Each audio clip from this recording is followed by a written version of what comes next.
Hello hi ನಮಸ್ಕಾರ. ನಾನು ನಿಮ್ಮ ಯಶು ಗೌಡ.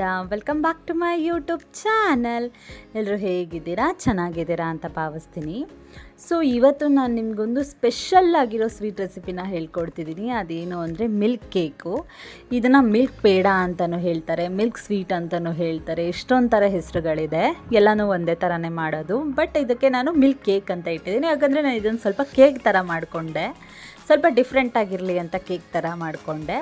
ಅದಕ್ಕೋಸ್ಕರ ನಾನು ಮಿಲ್ಕ್ ಕೇಕ್ ಅಂತ ಇಟ್ಕೊಂಡಿದ್ದೀನಿ. ನಿಜವಾಗ್ಲೂ ಇದು ಎಷ್ಟು ಚೆನ್ನಾಗಿತ್ತು ಅಂದರೆ ಗೈಸ್, ತುಂಬ ಸಿಂಪಲ್ ಇಂಗ್ರೀಡಿಯೆಂಟ್ಸಲ್ಲಿ, ತುಂಬ ಕಮ್ಮಿ ಇಂಗ್ರೀಡಿಯೆಂಟ್ಸಲ್ಲಿ ಸ್ವಲ್ಪ ಕೆಲಸ ಜಾಸ್ತಿ ಕೊಡುತ್ತೆ. ಅದು ಹೇಳ್ತೀನಿ ಮುಂದೆ ಹೋಗ್ತಾ ಹೋಗ್ತಾ.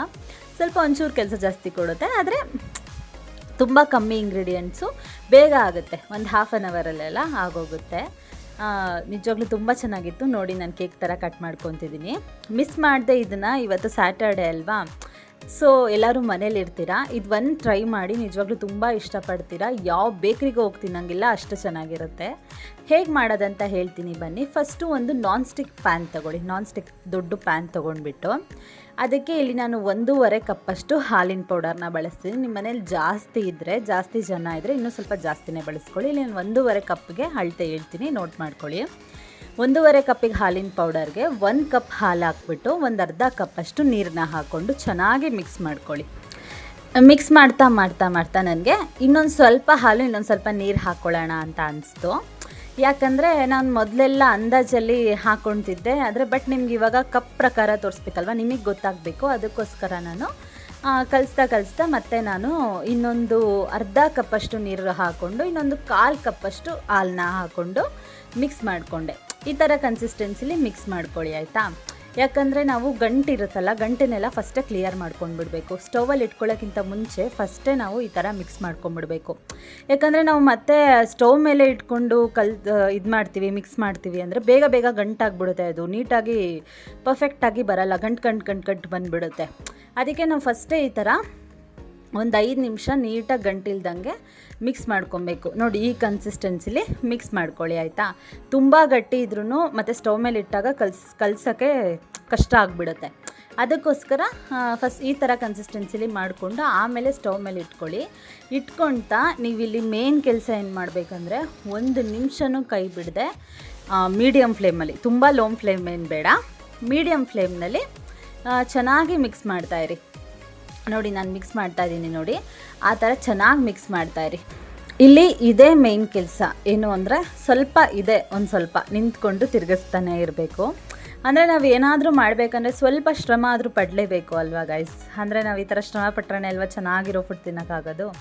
ಸೊ ಸ್ವಲ್ಪ ಮಿಕ್ಸ್ ಮಾಡ್ತಾ ಒಂದು 10 ನಿಮಿಷ ಹೀಗೆ ಮಿಕ್ಸ್ ಮಾಡಿ, ಆಮೇಲೆ ಮಧ್ಯ ಗ್ಯಾಪಲ್ಲಿ ನಾನು ಹಾಲು ಮತ್ತು ಇದು ಹಾಕ್ತಾಯಿಲ್ಲ, ಮಿಲ್ಕ್ ಪೌಡರು, ಅದೇ ಕಪ್ಪಲ್ಲಿ ಒಂದು 3/4 ಕಪ್ಪಷ್ಟು ಸಕ್ಕರೆನ ಹಾಕ್ಕೊಂಡೆ. ಸಾಕು, 3/4 ಕಪ್ ಸಾಕು.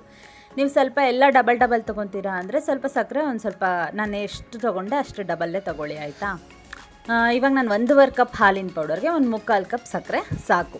ನೀಟಾಗಿ ನೋಟ್ ಮಾಡ್ಕೊಳ್ಳಿ. 1.5 ಕಪ್ಪು ಹಾಲಿನ ಪೌಡರು, ಒಂದು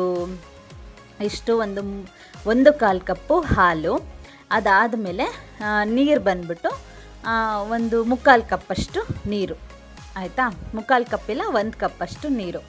1.5 ಕಪ್ಪು ಹಾಲಿನ ಪೌಡರ್ಗೆ ನಾನು ಇಲ್ಲಿ ಏನು ಮಾಡಿದ್ದೀನಿ ಅಂದರೆ 1 ಕಪ್ಪಷ್ಟು ಹಾಲನ್ನ ತಗೊಂಡು, 1/4 ಕಪ್ಪಷ್ಟು ಹಾಲನ್ನ ತಗೊಂಡು 1 ಕಪ್ಪಷ್ಟು ನೀರನ್ನ ತಗೊಂಡಿದ್ದೀನಿ. ಇವಾಗ ಆ ಥರ ಮಾಡಿದ್ದಕ್ಕೆ ಕರೆಕ್ಟಾಗಿ ಕನ್ಸಿಸ್ಟೆನ್ಸಿ ಬಂತು. ನೀವು ಸ್ವಲ್ಪ ಇನ್ನೂ ಚೂರು ಕಮ್ಮಿ ತೊಗೊಂಡ್ರೂ ಏನೂ ಪ್ರಾಬ್ಲಮ್ ಆಗೋಲ್ಲ. ತಿರುಗಿಸ್ತಾ ಅದು ಆ್ಯಸ್ ಯೂಶ್ವಲ್ ಗಟ್ಟಿ ಆಗ್ತಾ ಬರುತ್ತೆ. ನಾವೊಂದು ಏನಿಲ್ಲ ಅಂದರೂ ನಾನು ಇದನ್ನು ಸ್ಟವ್ ಮೇಲೆ ಇಟ್ಟಾಗ ಮೀಡಿಯಮ್ ಫ್ಲೇಮ್ನಲ್ಲಿ ನಾನು ಇದನ್ನು ಒಂದು 20 ಮಿನಿಟ್ಸು ನಾನು ಮಿಕ್ಸ್ ಮಾಡಿದ್ದೀನಿ. 20 ಮಿನಿಟ್ಸು ಕೈ ಬಿಡ್ದಂಗೆ ನಾನು ಮಿಕ್ಸ್ ಮಾಡ್ತಾನೆ ಬಂದೆ. ಮಧ್ಯದಲ್ಲಿ ಮತ್ತೆ ಸಕ್ಕರೆ ಹಾಕ್ತೀವಲ್ಲ, ಸಕ್ಕರೆ ಹಾಕಿದಾಗ ಏನಾಗುತ್ತೆ, ಮತ್ತೆ ಅದು ಸ್ವಲ್ಪ ಪಾಕ ಥರ ಬಿಟ್ಕೊಳ್ತಾ ಬರುತ್ತೆ. ಮತ್ತೆ ಅದನ್ನು ಮತ್ತೆ ನಾವು ತಿರುಗಿಸ್ತಾ ಏನಾಗುತ್ತೆ ನೋಡಿ, ಈ ಥರ ಕನ್ಸಿಸ್ಟೆನ್ಸಿಲಿ ಗಟ್ಟಿ ಆಗ್ತಾ ಬರುತ್ತೆ. ಅದಾಗದೆ ಬಿಡ್ತಾ ಬರುತ್ತೆ. ಅದಕ್ಕೆ ನಾನು ಹೇಳಿದ್ದು ನಾನ್ ಸ್ಟಿಕ್ ಇಟ್ಕೊಳ್ಳಿ ಅಂತ. ಸ್ಟೀಲೆಲ್ಲ ಇಟ್ಕೊಂಡ್ಬಿಟ್ರೆ ಏನಾಗ್ಬಿಡುತ್ತೆ, ಕೆಳಗಡೆ ತಳ ಹಿಡಿದು ಬಿಡುತ್ತೆ, ಆಯಿತಾ? ಸ್ಟೀಲಲ್ಲಿ ಮಾಡೋಕ್ಕೆ ಹೋಗ್ಬಿಡಿ, ಕೆಳಗಡೆ ಸೀದೋಗ್ತಾ ಬಂದುಬಿಡುತ್ತೆ. ಈ ಥರ ನಾನ್ ಸ್ಟಿಕ್ ಇಟ್ಕೊಂಡ್ಬಿಟ್ರೆ ಆರಾಮಾಗಿ ನಾವು ನೋಡಿ ತಿರುಗಿಸ್ತಾ ಆರಾಮಾಗಿ ಅದೇ ಕ್ಲೀನಾಗಿ ಬರ್ತಿದೆ. ನೋಡಿ, ಕೆಳಗಡೆ ನಾನು ನಿಮಗೆ ತೋರಿಸ್ತಿದ್ದೀನಿ ನೋಡಿ, ಕ್ಲೀನಾಗಿ ಅದಾಗದೇ ಬಿಟ್ಕೋತಾ ಇದೆ ಪೇಡ, ಕೇಕ್ ಥರ. ಓಕೆನಾ? ಸೊ ಕ್ಲೀನಾಗಿ ಅದಾಗದೆ ಬಿಟ್ಕೊಂಡಿದ ತಕ್ಷಣ ಇವಾಗ ಏನು ಮಾಡಿ ಸ್ಟವ್ ಆಫ್ ಮಾಡ್ಕೊಂಬಿಡಿ. ಇವಾಗ ಈ ಥರ ಹದಕ್ಕೆ ಬಂದ ಮೇಲೆ ಸ್ಟವ್ ಆಫ್ ಮಾಡ್ಕೊಳ್ಳಿ ಅಷ್ಟೇ. ಈ ಥರ ಹದಕ್ಕೆ ಬರೋವರೆಗೂ ನಾವು ಮಿಕ್ಸ್ ಮಾಡ್ತಾ ಇರಬೇಕು.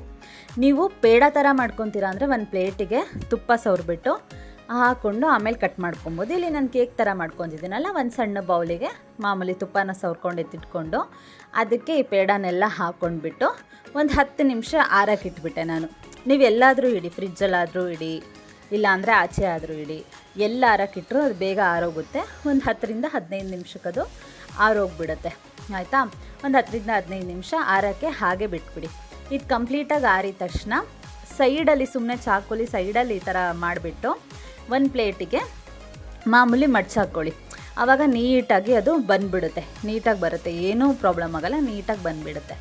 ಅದಾದಮೇಲೆ ಇಲ್ಲಿ ಮೇಲ್ಗಡೆ ಡ್ರೈ ಫ್ರೂಟ್ಸ್ ಬಂದುಬಿಟ್ಟು ನಿಮಗೆ ಬೇಕು ಅಂದರೆ ಹಾಕ್ಕೊಳ್ಳಿ, ಇಲ್ಲ ಅಂದರೆ ಬೇಡ. ನಾನಿಲ್ಲಿ ಸ್ವಲ್ಪ ಗೋಡಂಬಿ ಇತ್ತಲ್ಲ ಅದನ್ನೇ ಒಂಚೂರು ಸಣ್ಣ ಸಣ್ಣದಾಗಿ ಕಟ್ ಮಾಡಿಕೊಂಡು ಮೇಲ್ಗಡೆ ಉದುರಿಸ್ಕೊಂಡೆ. ಸೊ ಮಿಲ್ಕ್ ಕೇಕು ರೆಡಿ ಆಗೋಯಿತು.